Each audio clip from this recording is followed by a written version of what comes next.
for the audio, or you can even watch back. Giving players all the props, or put them on blast. We don't give no hot takes, only talk facts. We're giving all our devotion, riding high on this wave of emotion. Going all out, yeah, cause this is our time. No, ain't no stopping us till we reach the finish line. All in, we came here to win. We're gonna give everything. S-I-C-K on the run. S-I-C-K, sick, sick. On fire, we're ready to fight. We'll bring the house down tonight. S-I-C-K on the run. S-I-C-K, sick, sick. Play it on the car ride, play it when you lounge. X and O, you know that we can hold it down. Shout out to my man Sammy, got it off the ground. And to all the listeners tuned in right now, got debates, analysis, and speculation. This is sports talk for the new generation. You know where to find us, got a reputation. Sick podcast, your #1 sports destination. Giving all our devotion, riding high on this wave of emotion. Going all out, yeah, cause this is our time. No, ain't no stopping us till we reach the finish line. All in, we came here to win. We're gonna give everything. S-I-C-K on the run. S-I-C-K, sick, sick. On fire, we're ready to fight. We'll bring the house down tonight. S-I-C-K on the run. S-I-C-K, sick, sick. S-I-C-K, it's the sickest podcast. Tune in for the audio, or you can even watch back. Giving players all the props, or put them on blast. We don't give no hot takes, only talk back. S-I-C-K, S-I-C-K, S-I-C-K, S-I-C-K, S-I-C-K, S-I-C-K, S-I-C-K. all in, we came here to win. We're gonna give everything. S-I-C-K on the run. S-I-C-K, sick, sick. S-I-C-K, it's the sickest podcast. Tune in for the audio, or you can even watch back. Giving players all the props, or put them on blast. We don't give no hot takes, only talk facts. We're giving all our devotion, riding high on this wave of emotion. Going all out, yeah, cause this is our time. No, ain't no stopping us till we reach the finish line. All in, we came here to win. We're gonna give everything. S-I-C-K on the run. S-I-C-K, sick, sick. On fire, we're ready to fight. We'll bring the house down tonight. S-I-C-K on the run. S-I-C-K, sick, sick. Play it on the car ride, play it when you lounge. X and O, you know that we can hold it down. Shout out to my man Sammy, got it off the ground. And to all the listeners tuned in right now, got debates, analysis, and speculation. This is sports talk for the new generation. You know where to find us, got a reputation. Sick podcast, your #1 sports destination. Giving all our devotion, riding high on this wave of emotion. Going all out, yeah, cause this is our time. No, ain't no stopping us till we reach the finish line. All in, we came here to win. We're gonna give everything. S-I-C-K on the run. S-I-C-K, sick, sick. On fire, we're ready to fight. We'll bring the house down tonight. S-I-C-K on the run. S-I-C-K, sick, sick. S-I-C-K, it's the sickest podcast. Tune in for the audio, or you can even watch back. Giving players all the props, or put them on blast. We don't give no hot takes, only talk back. S-I-C-K, S-I-C-K, S-I-C-K, S-I-C-K, S-I-C-K. S-I-C-K. Turn up your volume. Because you're about to listen to The Sick Podcast. With Tony Marinaro. 55 seconds left in the penalty, a minute and 27 seconds left in regulation time. Boston 4, Montreal 3. Lafleur coming out rather gingerly on the right side. He gives it into Lemaire, back to Lafleur. Oh! The sickest Montreal Canadiens podcast. You're in the ball! Sports entertainment like no other. Rejoint, on lui fait perdre la rondelle, une passe devant. Et c'est le dégagement et ce sera la victoire des Canadiens. Stanley pour les Canadiens. Le 23e de l'histoire. You found the dogs! John, you found the dogs! He found the dogs! And all together, they worked a young team to the top. And now, a 24th Stanley Cup banner will hang from the rafters of the famous Forum in Montreal. The Canadiens win the Stanley Cup! Brought to you by Energy Transportation Group. Driven to be different. La Vida TV. Embrace your true nature. And Playground, your premier gaming destination. It's gonna be sick. Marinaro on this Thursday, July 20, the Sick Podcast, weeknights at 10 p.m. live on YouTube, on Facebook, and on Twitter. How is everyone doing tonight? The Sick Podcast brought to you in part by Playground, your premier gaming destination, open 24/7. Drinks are always free while you play. Over 600 machines, poker tournaments, cash games, daily promotions, free valet, and unmatched customer service. Why go anywhere else? Located just over the Mercier Bridge, only minutes from downtown Montreal. Also brought to you in part by Energy Transportation Group, a leading full-service logistics provider serving all of North America, driven to be different. And also brought to you in part by La Bittt at Tibi, brewed in Quebec, a winner of a dozen international awards. La Bittt at Tibi offers quality microbrewery beers made with premium ingredients for everyone's taste. La Bittt at Tibi, embrace your true nature. So here we are, 20th of July, and we're going 12 months a year, a 30-minute podcast. And I'm looking for topics. And I see that on Twitter, Brendan Kelly responds to a tweet that was up between myself and Simon the Snake Boisvert. And we disagreed on Logan Mailloux. And Brendan, commented something like he loves the way Simon just drives me crazy. So I said, you know what I'm going to do? I'm going to call Brendan, and hopefully I could drive him crazy. It's been a while. Brendan Kelly, what the puck? The Montreal Gazette. What's going on with you? Hey, Tony, how you doing? Very, very well. Very, very well. It's not often I have someone on the podcast that has curls like mine, or even with more volume. Look at that. If you got it, flaunt it, right? Yeah. No, so what I need to do is I need to spray my hair in order to accentuate the curls a little bit more. So, well, this humidity, you got it right there. Excellent. A little spruce, you know what I mean? See, mine doesn't even need that, Tony. Yeah, no, yours is the dry look, but me, I like to spruce. All right, okay. So I picked up the phone and I gave you a call earlier today and I said, what's going on? And you said, and as usual, you started complaining about something. So I said, hold on a second. Stop right there. You and I are podcasting later tonight. So that's what we did. And we're podcasting. So I don't even know what you want to complain about. I know a little bit because you went off for about like 30 seconds. And I said, stop. Don't waste it. Don't waste it. Don't waste it. You're on the podcast tonight. Of course, complaining is a big word. I was just talking about some issues around the Montreal Canadiens. It's pretty quiet right now. There's not much going on, obviously, in the hockey world.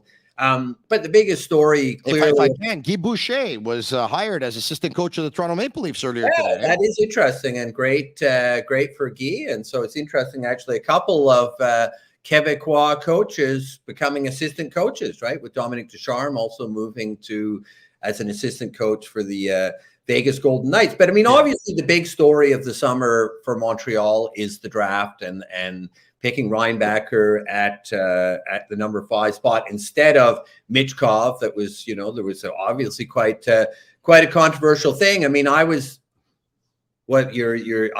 putting you to sleep there. No, you're not putting me to sleep at all. I wear my sunglasses at night. Look at me. I'm ready to go here. No, excellent. You're I'm Hollywood. I think you need a Corey Hart theme song. I wear my sunglasses at night so I can. One of my favorite songs. You should actually have Corey. Well, I was going to say you should have Corey on the show, but who you should really have is my good friend Robbie Hart, his brother, who's you probably know. I do know. As a matter of fact, I went out for coffee. I went out for coffee with Robbie once upon a time.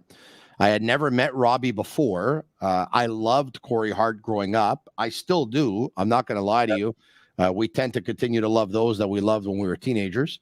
And so, back in the 80s, I loved Corey Hart. I loved Bryan Adams, two good Canadian boys. And Robbie Hart reached out to me at one point, and we decided to go for coffee. And we went to coffee. I think we went to, a beautiful spot in the Mile End there that serves pretty good coffee.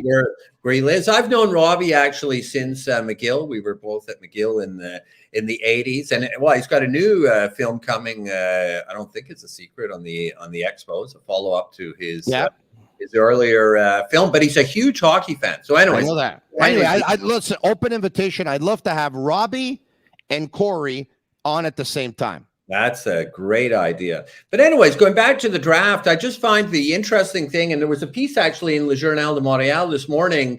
There's been a bunch of articles, right, suggesting there's some character issues with Matvei Michkov, that he's not a good guy in the room, that he's a bit of a jerk, this and that, a lot of words thrown around. And, you wonder where these stories come from. But one of his teammates, someone named Donat Stalnov, appeared on a website in Russia saying it was all BS. And that, in fact, the guy's a great guy and he's solely focused on hockey. But so it got me, interested in the whole issue of, was that really... Because we don't know, right? We don't know why they went for linebacker really rather than Michkov, or more generally, why did they pass on Michkov? And to me, it's an interesting thought. Was it a character issue? Because, you saw the comments from Nick Bobrov, who's the co-director, I guess, of amateur scouting with the Canadiens, who said it was about culture. And the pick was about culture and fitting into that. There's a culture that he said, we want certain things that permeate that culture that Jeff, Kent, Marty, and the coaching staff are trying to build, and that was not a trivial matter to us. So culture was an important word. So that's interesting, because what is that culture, and was it? And we're only speculating, of course, because they don't really say why they picked one person, especially they don't say why they did not pick someone. Okay. So was it a culture issue? And to me, that's interesting. Is it, oh my God, we can't have this guy Michkov because he's too much of an egomaniac, that he's, apparently one of the stories I read somewhere was that when he's on the ice in the KHL where he plays, he's demanding the puck from these veteran players. And I'm thinking, really, is that like a character issue? Is that like so terrible that he wants to get the puck and score goals? That's actually not a terrible thing, because when the Montreal Canadiens drafted Juraj Slafkovsky first overall, and the draft was being broadcast live on Sportsnet, Pierre Maguire said Slafkovsky was a great pick because he saw him play with men and he saw him demand the puck. And that is a great quality trait, as a matter of fact. It's a great characteristic. So why would it be great for Slafkovsky, but be such a terrible thing when it comes to Michkov? I'm going to tell you something. Like you, I got a little bit of experience in this whole media game, right? 20 plus years. Yeah. So if you notice, in the markets that didn't draft Michkov, now, obviously Chicago, Anaheim, and Columbus didn't really have to explain themselves by not drafting Michkov in the top 3. Okay, so that's not a problem. All right. But the Canadiens probably have had to explain themselves for not drafting Michkov at 5. Arizona's had to explain themselves for not drafting Michkov at 6. And then Michkov was drafted at 7 by Philadelphia. Here in Montreal, more so than any other market, we're hearing and we're reading stories that Michkov is sorry for the term, but you've heard it before in professional sports, a cancer in the locker room. That Michkov's a bad egg, that Michkov's got a bad attitude, that Michkov's not good for culture, that Michkov's a me, myself, and I, that Michkov's got huge ego, that Michkov's not a team guy, this, that, and whatever. So either all of this is true, or none of it is true, or only a percentage of it is true. It can only go one of three ways here. So now, why are all these stories coming out, and more so in the couple of days prior to the draft, and especially following the draft? So if I were a betting man, I would bet that there's someone or more than one person in the organization that has whispered in a couple of people's ears this, that, whatever about Michkov. That's usually the way it goes down. Now, I'm not guaranteeing. I don't know this, okay? I don't know this. But usually the way it goes down in this business is when the story starts surfacing, it's because someone close to the situation whispers in your ear. No, there's no question. And look, the Montreal Canadiens are masters from way back in spinning whatever news they want to spin. And you can look at that draft choice, and let's face it, I was, as you probably know, I shoot those What the Puck videos that we put on with the column. We were at McLean's Pub when they announced that it was Reinbacher. People were like, WTF. People were upset right away. The fans were right away upset. So the initial reaction doesn't mean the fans are right, by the way. And George Larac, it's not, and it doesn't mean they're wrong, right? We don't know. Right. And we won't know for 2, 3, or even 4 years. I mean, it's that's just the way it goes. I mean, Guy Lafleur didn't come to his own until 4 years in. But my point is, initial reaction, even in the media, was at the very least mixed, right? Like people like, we passed on Michkov. Maybe he's going to be a superstar. We don't know, but he could be. There's a lot of hype on him as a hockey player. A lot of people saying, right, basically the word just in sheer skill that he might have been the second best player in the draft after Bedard. But what I was going to say is the draft happened, or the initial one on the Wednesday night. By the Friday media cycle, almost all of the Montreal journalists were being spun by the Canadiens and saying, well, no, this guy Reinbacher is a great player and it's a good choice. And I'm not saying it's a bad choice to pick Reinbacher. I'm just saying the Canadiens do that, and they don't want the spin out there that they passed. Hold on a second. The Canadiens are no different than any other organization in the National Hockey League or in sport for that matter, right?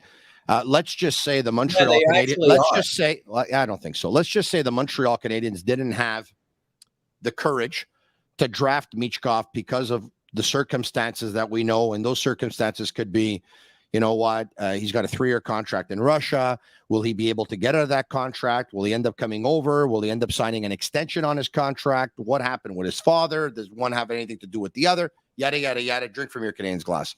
So, the Canadiens, they're not different than any other organization that if indeed they didn't have the courage to choose this player. Let's say it came down to that. Let's say it came down to the courage of choosing him.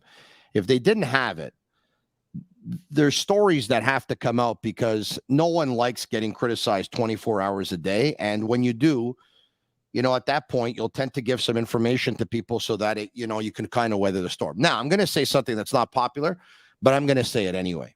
The way it is. There are some members of the media that probably going into the draft felt 100% the Canadiens should have drafted Michkov. And then when they didn't, to still be in the good books with the Montreal Canadiens. All of a sudden, Reinbacher's a great pick. Yada, yada, yada. That's the guy who I would have picked too. The Montreal Canadiens that did their homework, they did this. The way it is. Come on, say it. It's true. Well, it's absolutely true. And I mean, it's, think about the Marc Bergevin years, and there was some criticism, but generally, I mean, people were not. There was only, I think, one columnist suggesting for years and years he should be fired, and that was me.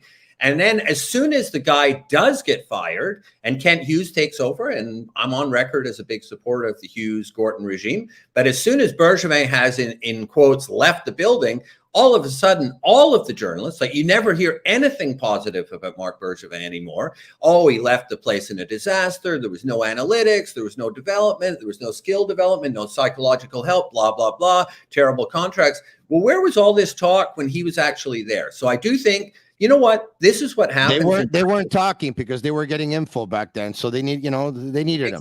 I get it. I get that. That's or members of his entourage or members of that management team or the organization. The way it is. Yeah, I've always said this. And look, I had a good relationship with Marc Bergevin.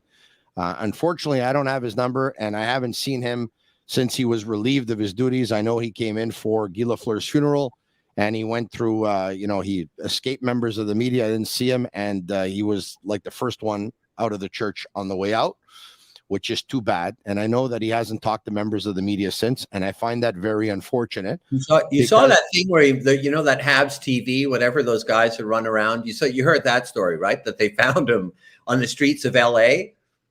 Oh, yeah? Those guys, they're like kind of. Yeah, I know they are, yeah. Yeah, so they go out and they just bump into him on the street. I guess, I don't know, with the Canadiens were playing there. And they said, can we interview you?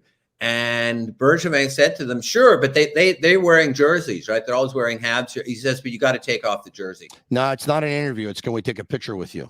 No, it was an interview. They do because they film the video, and he said, I'll do it. But then they said, why is that? And he said, I've moved on. I thought it was classic, actually. It was like, oh, really? Okay. He's got real character. But you know what? I mean, they spin stories. Everyone spins stories. I would say the Canadiens spin stories more than most. They're very concerned about their image because, look, they're so important in the culture here.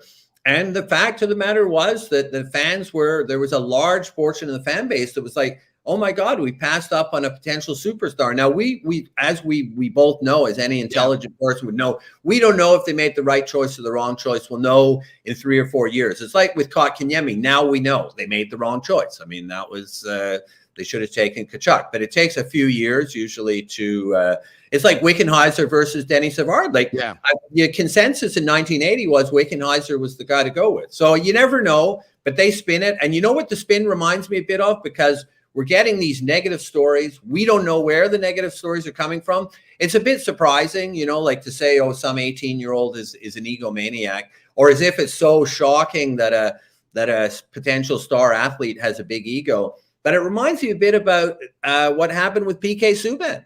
Like, remember those stories came out and it never ended. And it's actually never ended until today. Even when Subban still mentioned in this market, there's this whole narrative about, oh, the guy's such a cancer in the room and he's so terrible and he's got a huge ego. And we know, we all probably know PK personally does have a huge ego and it might be an issue, but who was spinning those stories? I mean, listen, I could tell you right now, I'm not going to be a hypocrite about it. When, I knew PK Subban was going to get traded. I knew because I was close to the situation. I had a real good feel for what was going on, a real good ear, a real good, how can I say it, feeling. And I knew they were going to trade him. And I knew that his demeanor didn't mix well within the team, with the management team, with the coaching staff. I knew that there was a power struggle within the team. I knew that, and Max Pacioretty and PK Subban today, they can tell you whatever they want. Max did not feel like PK was cooperating. Today Gallagher too was an issue. Gallagher was not the president of the PK Subban fan club. Based on what I hear, he still isn't. And you know what? I'll tell you right now, I repeated a couple of stories that I was told from within the team. And you know what? There's probably another side to all of those stories, which I would have loved to have repeated too. But, I didn't have anyone from the Subban clan whispering in my ear at the time. But I can tell you that I had, a bunch of others from within the club whispering in my ear. So I repeated what I was told based on, wow, okay, this is the information I'm being told. Okay, let's go. And maybe some of that information maybe is slightly different, a little bit different. Well, and also, and I always say, when you get an enormous amount of this, and you get it more and more now since there's so many sources of information, some sketchier than others. And so they're telling you, oh, this is going on in the room. And you know what? We don't know. We just don't know. We're not in that room. And for people to say that, and so there was, and that storyline about Subban, I mean, it never ended. I remember when they went to Game 6 of the Stanley Cup final when he was with the Predators, and they ended up losing, and they could have won that series. It was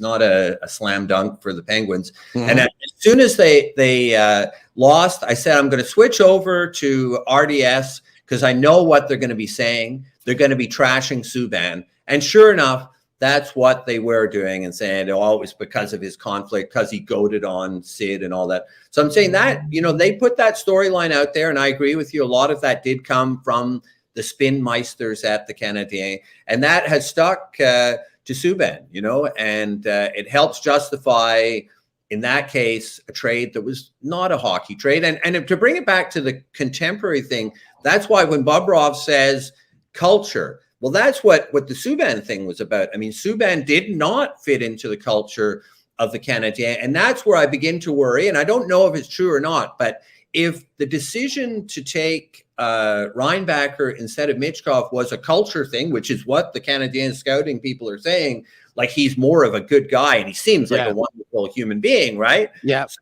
like, is that the decision you make? And the guy might be like, if it turns out that Reinbacher, and again, we don't know where he is. I have friends who are really into scouting junior guys, and they say he's a number one. But if he turns out to be a number 3 or number 4 defenseman, well, then then it wasn't a good pick, obviously. Point dude, then we made a mistake, and obviously that could be. Remember when Jeff Molson fired Marc Bergevin, he said in his comments, one of the things you can't do is, didn't say F up, but blow 2 number 3 picks, which is what Marc Bergevin did. Yes. Look, I'll say I'm going to tell you this is that I was torn on this whole thing. I didn't think the Canadiens were going to go with Michkov. Based on what I was hearing, I did not think that they were going to go with Michkov. But I've always liked offensive players. My first favorite player growing up was Guy Lafleur, and I was born in 72, and I started watching him in 79.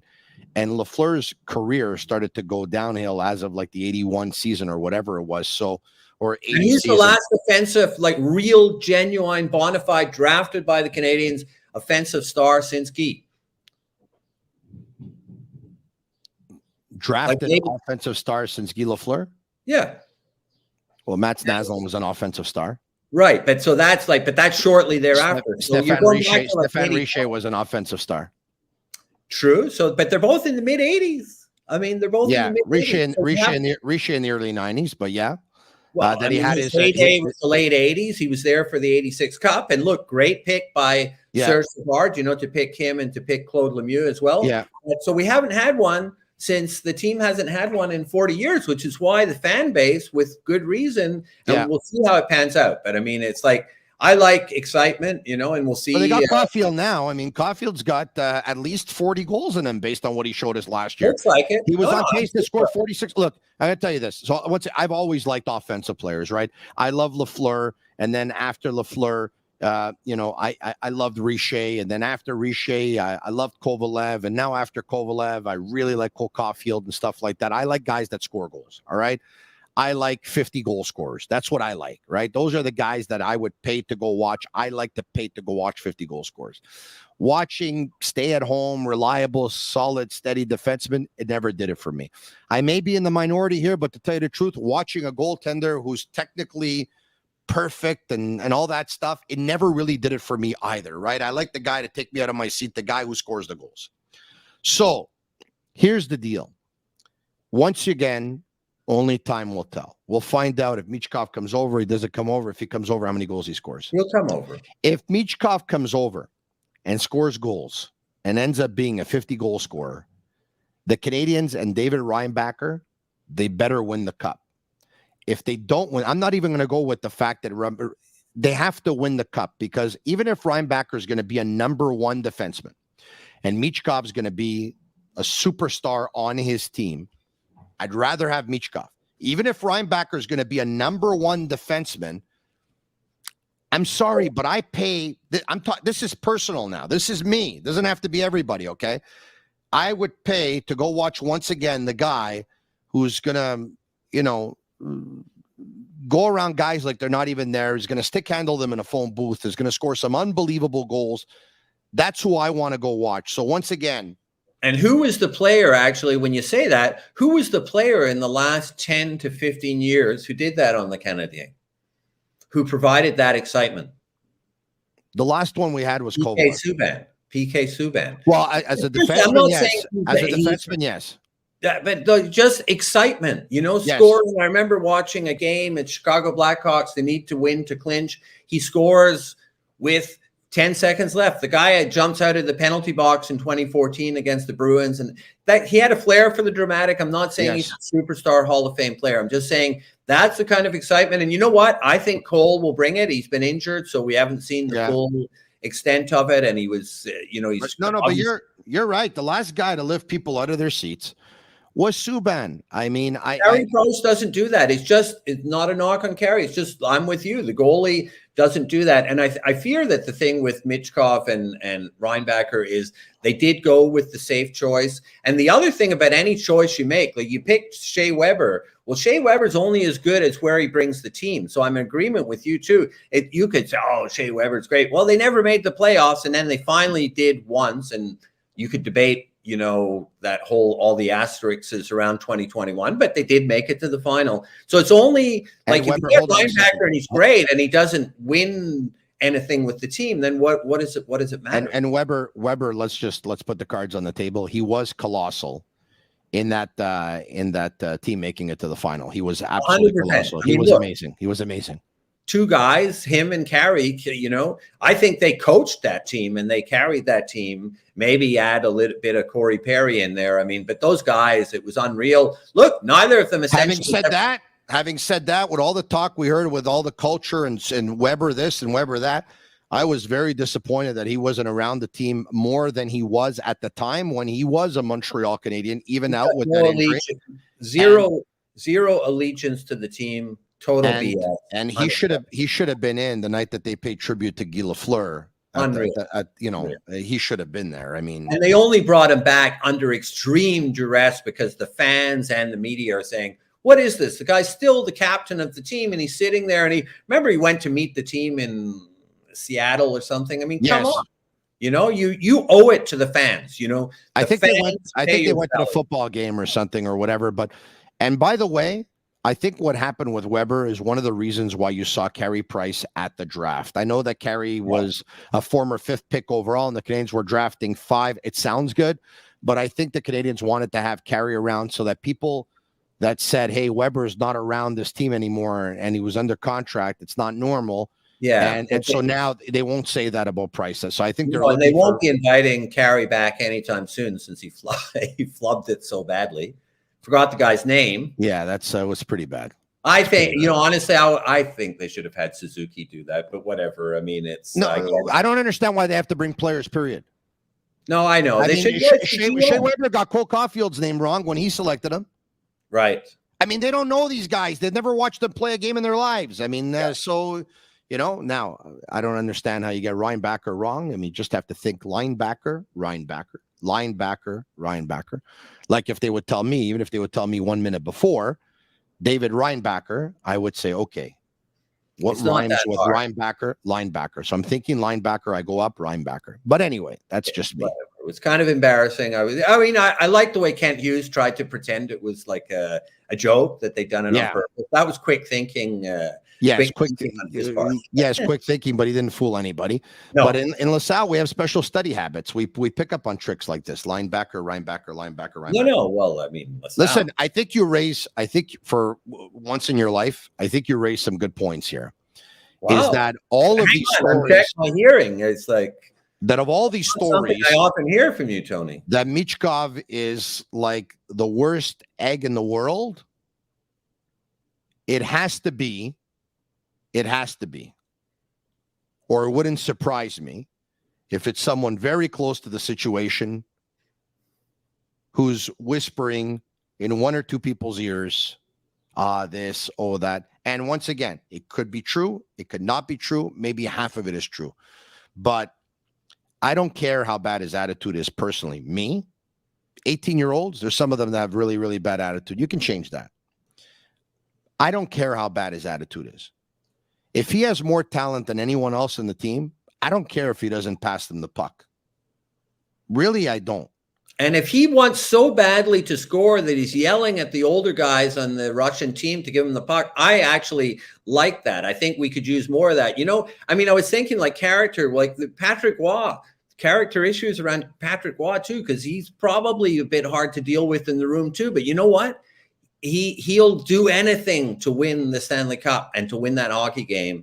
And I was just reading his biography written by his dad, and he was saying like, all he cares about with his teammates, they were talking, I think, at that point in Colorado, was that you give it your all. And if you don't give it your all, and apparently that, according to the book, that was part of his dispute with Schneider, that we all know that they literally got into a fist fight. He felt that Schneider was not giving it his all on the ice.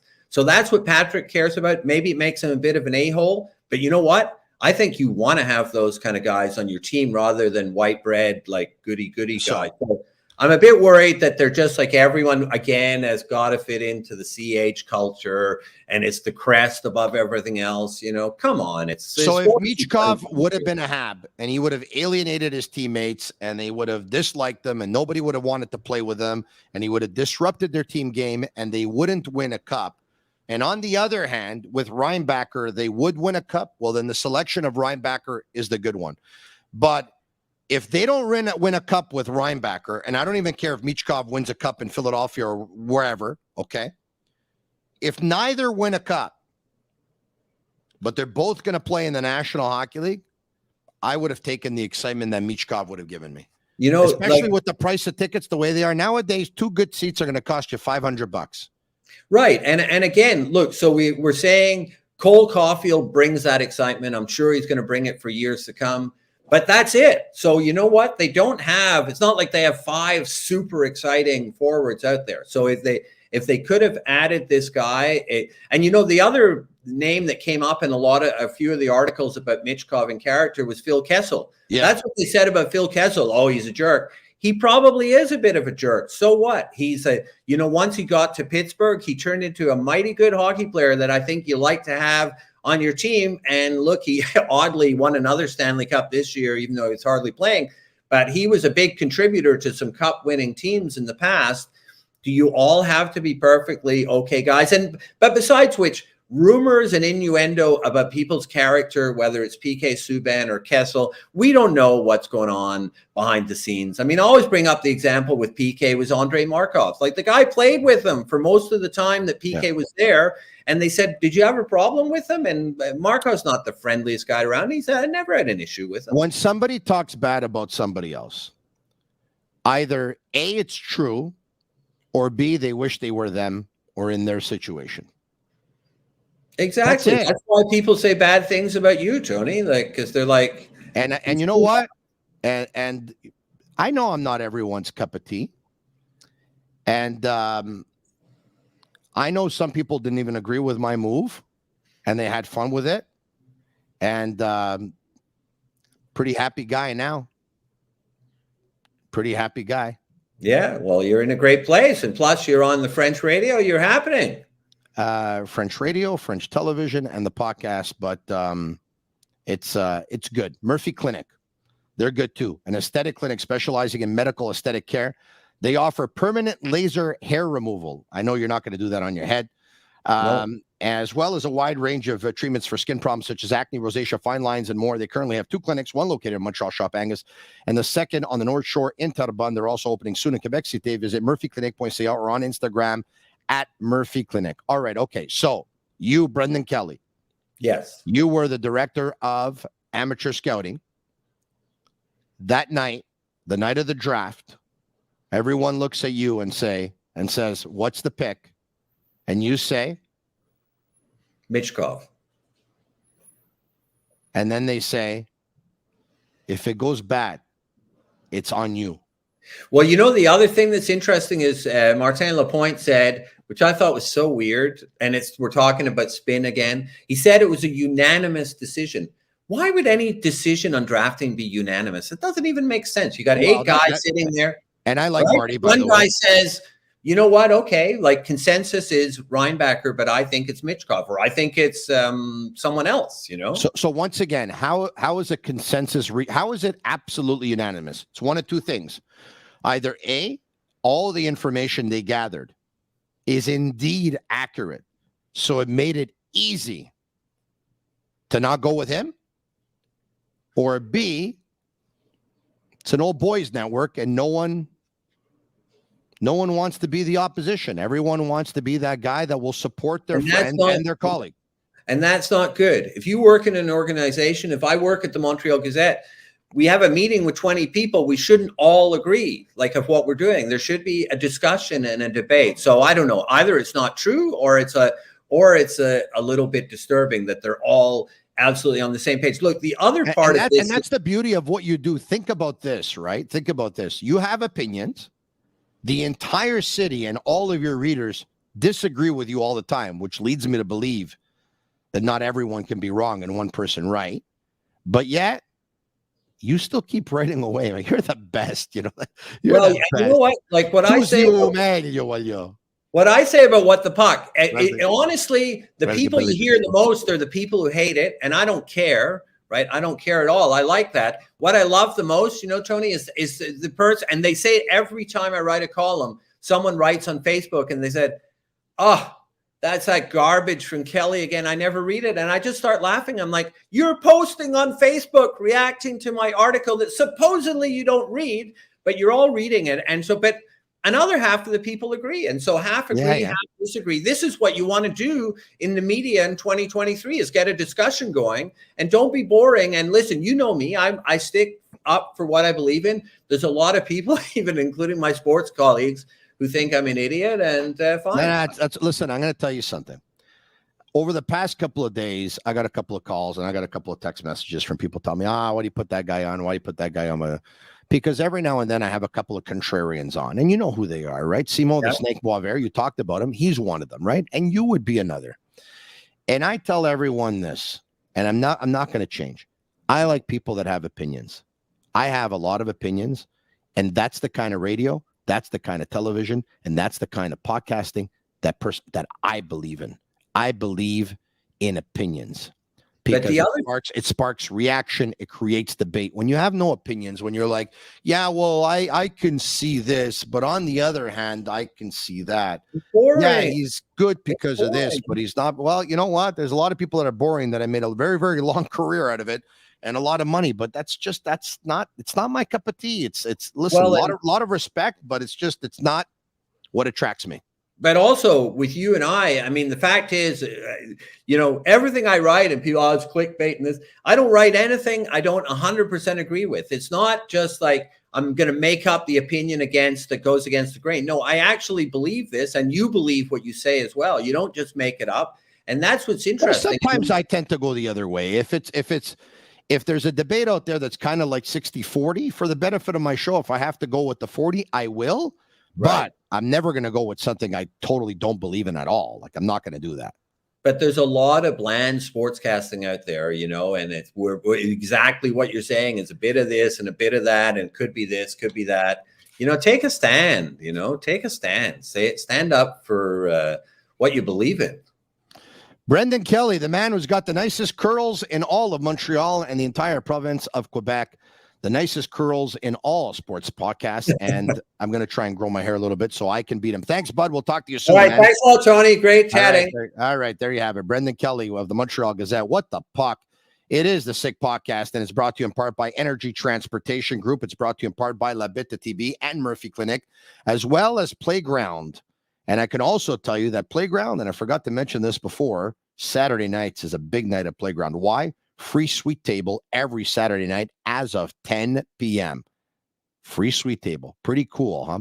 Special thanks once again to all of our partners and all of our sponsors and to all of you in the YouTube chat right now. And if you like it, share with your friends. Comment sick, S-I-C-K, S-I-C-K, S-I-C-K. And if you're going to listen to us on Google, Apple, or Spotify, leave us a 5-star review. It's our way of feeling the love. That's it. Another edition of the Sick Podcast. For Agnello, Sammy, and Juliana Cavallaro at Master Control, I'm Marinaro. And that's a wrap. Hope you don't miss us too much until next time. Follow the Sick Podcast with Tony Marinaro on YouTube, Instagram, Facebook, Google Play, and Apple Podcasts. The Sick Podcast is brought to you by Energy Transportation Group, driven to be different. TB, embrace your true nature. And Playground, your premier gaming destination.